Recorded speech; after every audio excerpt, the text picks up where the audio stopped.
بسم الله الرحمن الرحيم الحمد لله والصلاة والسلام على مولانا رسول الله وآله وصحبه ومن والاه والحمد لله رب العالمين. Voici le sixième discours du vendredi 29 mai 2020 en période de confinement à cause du Covid-19.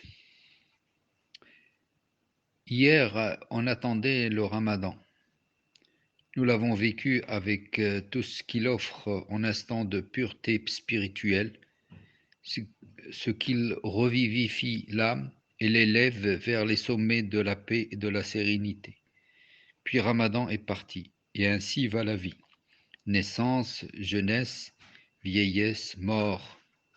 Ceci incite chaque personne de raison à se poser la question de savoir quel effet a laissé le Ramadan en moi.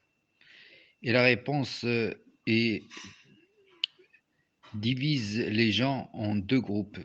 Un groupe qui a vaincu sa nafs, c'est-à-dire ses mauvais penchants, ses tentations, et l'a amadoué pour la diriger vers le droit chemin et lui commander les bonnes actions.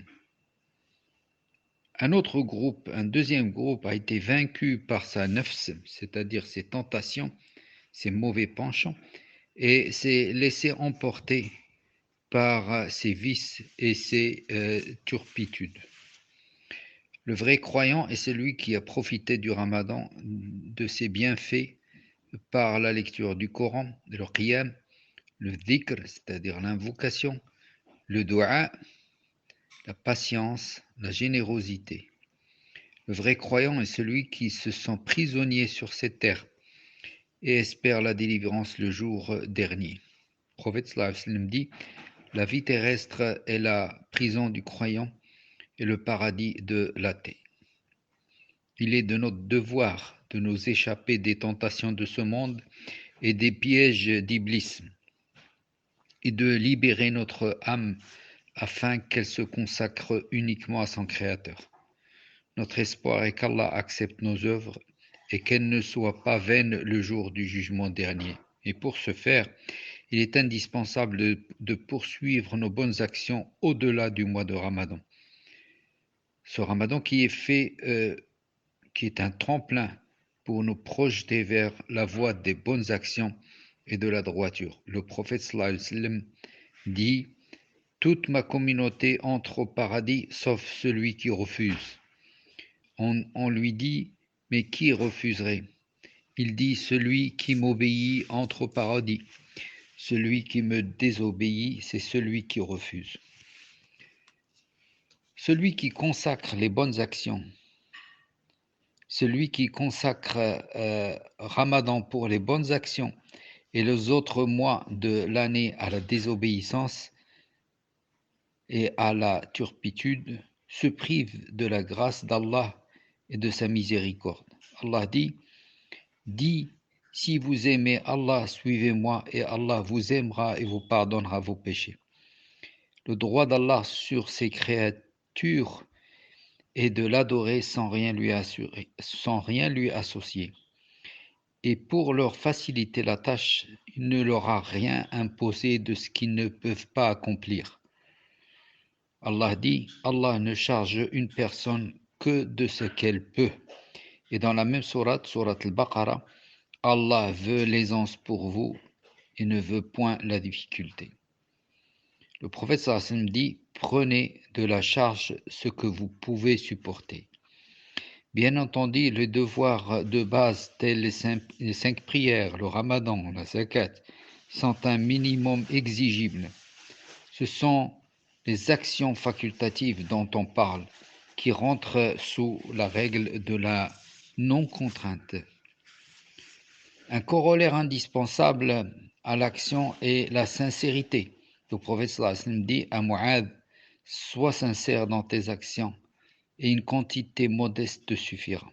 Une quantité modeste d'action. Notre religion est celle de la modération et de la facilité, sans excès, ni dans un sens ni dans l'autre. Le prophète sallam dit, les extrémistes périront. Toute action qui satisfait notre Seigneur est récompensée et acceptée par Allah, pourvu qu'elle soit sincère et empreinte de piété, de crainte et d'espoir qu'Allah l'accepte. Parmi les signes d'agrément d'Allah subhanahu wa ta'ala, parmi les signes qui montrent qu'Allah a accepté nos actions, il y a également le fait d'enchaîner les bonnes actions, sans toutefois se gonfler d'orgueil ou de prétention. Fudala, un tabi'i, c'est-à-dire celui qui a vu les compagnons et qui n'a pas vu le prophète sallam. Ce saint homme dit, si j'apprenais que l'équivalent d'un grain de moutarde de mes actions a été accepté, je serais le plus heureux des hommes. Ibn Omar radiallahu anhu dit, si je savais qu'Allah a accepté une seule prosternation, je serais impatient de rencontrer la mort. Donc il est indispensable que, après Ramadan, on poursuive nos efforts, on poursuive les bonnes actions. On n'abandonne pas la connexion que l'on a établie avec Allah subhanahu wa ta'ala.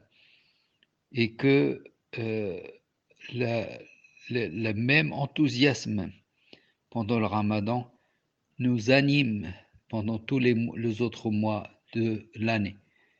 Le pire, la catastrophe serait ceux qui abandonnent la prière après le Ramadan, les bonnes actions, et qui attendent que Ramadan passe pour revenir à leurs habitudes vicieuses, à leurs mauvaises actions. Et ça, c'est très mauvais. C'est un mauvais signe qui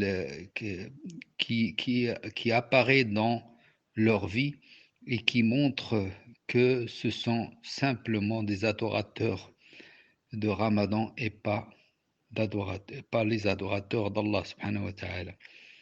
Qu'Allah subhanahu wa ta'ala accepte nos actions et qu'il fasse qu'elles soient sincères et conformes à la sunna de son prophète sallallahu alayhi wa sallam, et qui nous aide à poursuivre nos efforts déployés pendant le Ramadan pour asservir ou pour plutôt diriger notre âme vers lui et la maintenir en constante connexion avec lui.